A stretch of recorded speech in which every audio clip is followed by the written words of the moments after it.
Hi, everyone. Good evening. I'm Megan Lewis, and I'm the Executive Director of Friends of the Children Portland. And thank you. I'm so grateful that you're here tonight. Your support means so much to us. You know, because of your support last year, I am very pleased to announce that this spring, we selected 51 new kindergartners facing tremendous challenges. That's right. And we've matched them with full-time, salaried professional mentors we call Friends. This is our largest new cohort of kindergartners in Friends of the Children's history. You made that happen, and we need you to step up again tonight. You know, when I say that our kids are facing tremendous challenges, that's kind of vague, right? What does that mean? I mean, getting my toddler to brush his teeth is a tremendous challenge, right? You guys know what I mean. But what I'm talking about is much more profound. What I'm talking about are traumas that are proven to change a child's brain and permanently impact their development. You know, one of the little boys that we selected this spring is named James.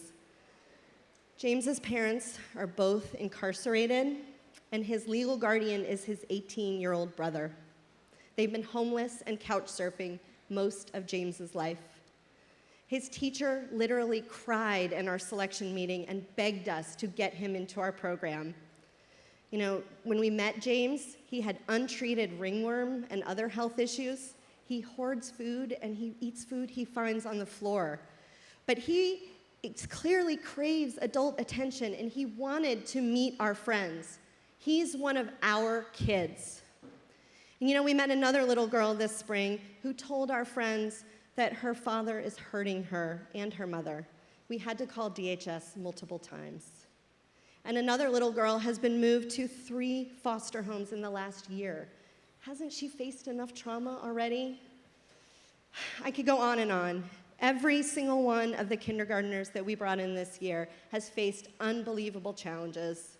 And unfortunately, there were over 40 other kids that we couldn't bring into the program because we didn't have enough friends available.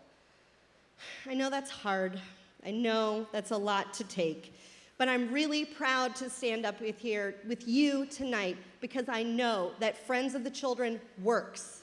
I know that our kids are strong and resilient. And I know when they have a full-time professional mentor standing by their side for 12 and a half years, our kids can break generational cycles of poverty and live up to their amazing potential. That's right.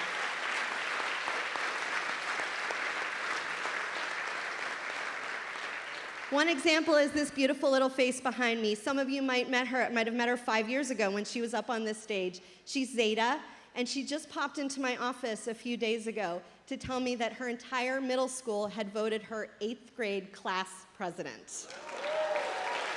That's right. And I know a lot of you were here last year to see Jessie and hear Jessie's story of fighting to finish high school with no parental support. Well, I'm very happy to tell you that Jesse is still in a long-term relationship with his beloved Rose.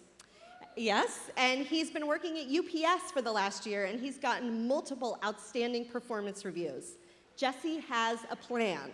Jesse is laser-focused on working toward a job as a union driver so that he can have the secure income and stable lifestyle he never had as a child.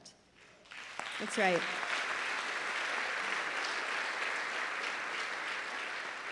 And tonight, you're going to meet 2 other extraordinary men who are graduates of our program. They've both navigated very difficult childhoods and navigated the foster care system with their friend by their side. First, I'm going to introduce a wonderful guy named Dennis.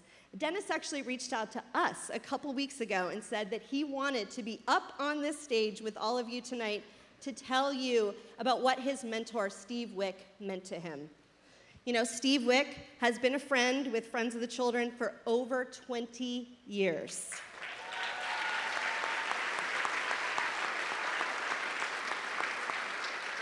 He works with 11 adolescent boys today, and Dennis Wilson is going to tell us more about him. I'm so honored to introduce Dennis, and I thank you all for your wonderful support.